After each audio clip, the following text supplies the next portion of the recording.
Banjir Jakarta menimbulkan korban jiwa maupun materi bagi warga. Tim advokasi korban banjir DKI Jakarta melakukan gugatan class action kepada Pemprov DKI, CQ Gubernur DKI Anies Baswedan. Apa dasar yang dipakai dan apa tujuannya? Sudah bersama kami tim advokasi korban banjir DKI Jakarta, Alfon Kurnia Palma. Selamat pagi, Bang Alfon. Selamat pagi, Mas Bang Alfon, tadi sudah kita paparkan di berita sebelumnya ada sejumlah kerugian, ada juga masyarakat menjadi terserang penyakit, potensi penyakit dan lain-lain. Ini sudah memenuhikah unsur-unsur untuk melakukan class action dan apa saja unsur-unsur class action itu? Sebenarnya kalau misal untuk mengajukan class action itu beberapa hal ya, sehingga itu bisa diterima untuk bisa dibacakan dan diperiksa di pengadilan. Pertama-tama itu memang harus ada kesamaan peristiwa, kesamaan waktu, dan kemudian bisa membuktikan bahwa si kelas representatif yang mewakilkan itu bisa memperkuat bahwa dirinya memang mewakili dari kelas tersebut. Gitu. Mewakili sejumlah masyarakat begitu ya? Ya, dan kemudian memang ada kerugian yang diderita oleh para warga masyarakat. Nah, seperti yang diperlihatkan tadi sebelumnya kan kelihatan gitu ya bahwa sudah memunculkan kerugian-kerugian baik secara material dan imaterial. Nah, itu merupakan syarat-syarat baik secara formal maupun secara substantif untuk mengajukan gugatan class action. Nah, jadi kalau misalnya sudah cukup, saya pikir sudah cukup.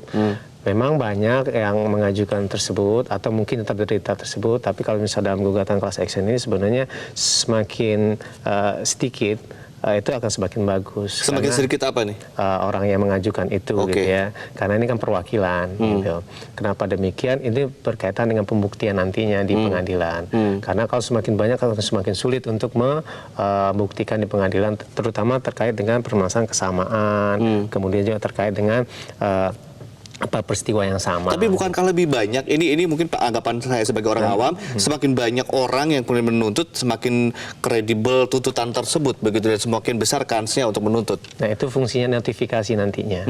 Notifikasi ini kan untuk menyatakan masuk atau keluar, gitu. Jadi kan pada saat ini kita mempul orang-orang gitu ya, apakah orang-orang ini memang bisa dikualifikasikan atau masih tetap ingin ada di dalam gugatan tersebut. Nah, itu makanya ada notifikasi untuk menyatakan keluar maupun pernyataan ingin menyatakan masuk setelah adanya notifikasi yang dimuat di dalam baik itu website dan kemudian juga di kelurahan, kecamatan dan seterusnya, atau bahkan juga melalui media massa juga bisa dipergunakan. Tujuan utamanya apa, Bang Alfon?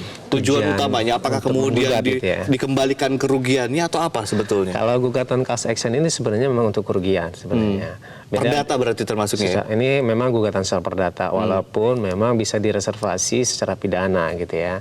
Nah, tetapi ini kan harus kita melihat bahwa apakah memang dalam konteks ini secara early warning system gitu ya, sudah dilakukan, dan kemudian bagaimana merespon dari proses ini atau emergency responnya.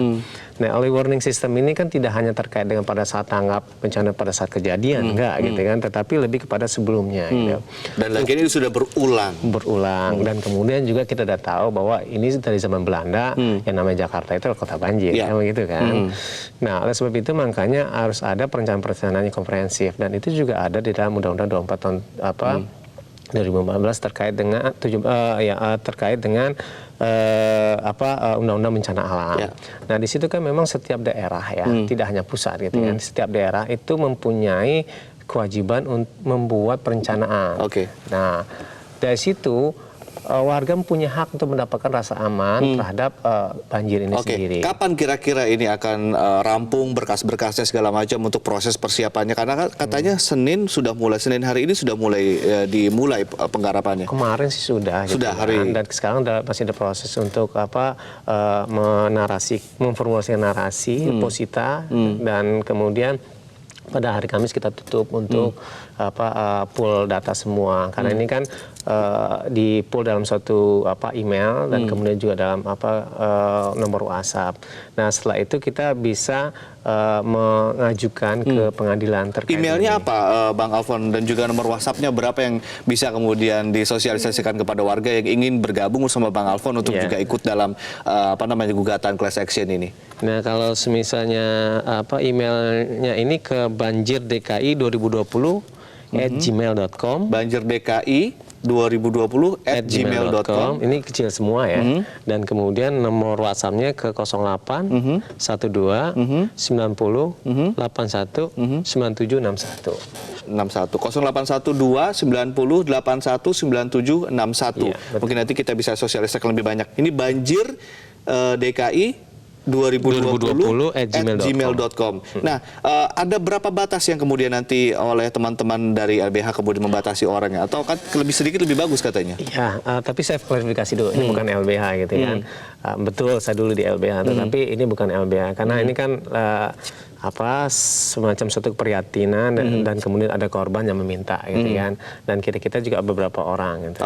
Nah, jadi karena pertama ada tingkat kesulitan pembuktian yang akan sulit, dan kemudian kita juga orang terbatas bukan dalam pendekatan suatu institusi. Nah, lebih baik sebenarnya cukup di Jakarta dulu, dan kemudian setelah itu semakin terdata dengan baik, semakin bagus, sehingga mempermudah kita untuk melakukan pembuatan gugatan dan juga pembuktian seperti itu.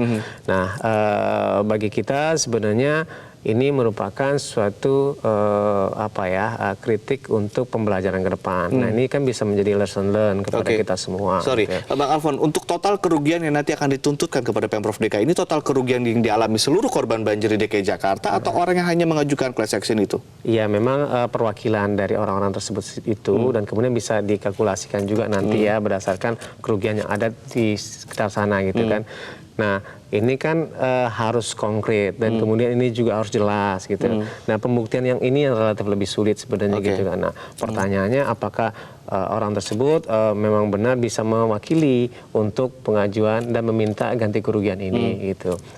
Nah, oleh sebab itu makanya ini harus secara spesifik agar nantinya dalam proses pendistribusian pada saat ini dikabulkan gitu kan, ini bisa secara pas bisa diterima dan efisien. Bang Alfon, kalau tidak salah pengajuan class action ini khusus untuk banjir DKI Jakarta bukan yang pertama kali terjadi ya? Betul. Apakah waktu sebelum-sebelumnya berhasil, dan apa kalau tidak berhasil apa kendalanya waktu itu? Kalau ini kan ada yang ketiga berarti ini kalau misalnya jadi nanti itu ya, insya Allah jadi 2002, 2015 gitu kan, dan ini juga sekarang. Nah, pada tahun 2002 itu sebenarnya dalil diterima, tapi itu tidak mensasar bukan tidak mensasar, tapi hakim menyatakan itu tidak ada tanggung jawab dari gubernur ketika itu gitu. Nah, begitu juga pada tahun 2015. Ya.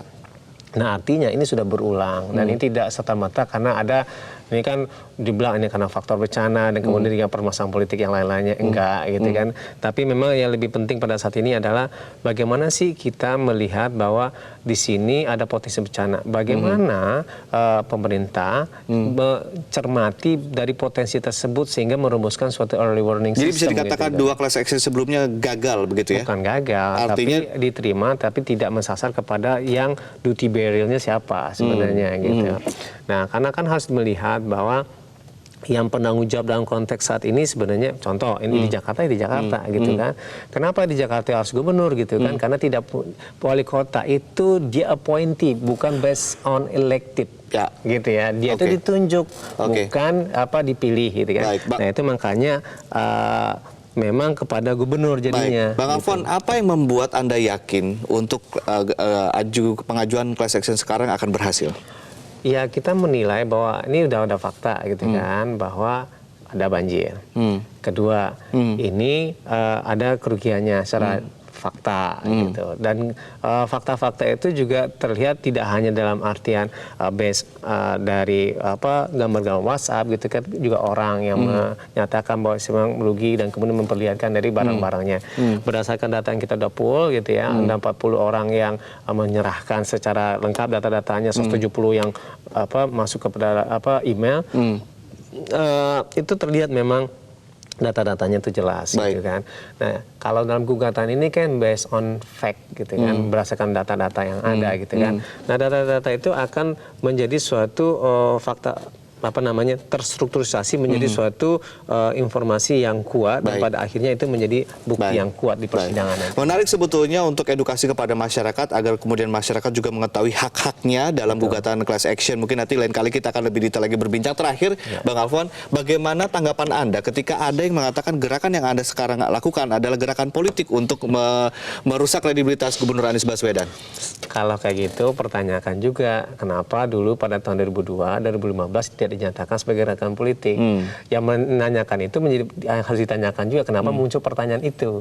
Kan begitu kan? Kalau memunculkan pertanyaan itu akan memunculkan juga pertanyaan kenapa ini menjadi suatu pertanyaan politik. Kan begitu kan? Dan kemudian ada juga yang mengatakan pada saya bahwa ya kenapa nggak tempat-tempat yang lain lah, asal jangan yang ini aja gitu kan. Menurut saya kenapa nggak tempat yang ini, padahal ini juga bisa menjadi barometer karena ini kebutuhan negara. Betul daerah-daerah yang lain kalau misalnya dalam sebaran itu Bekasi dan Bogor itu menjadi terdampak besar gitu kan, tetapi untuk menginisiasi ini mungkin bisa jadi pertama kali atau awal dari sini gitu kan.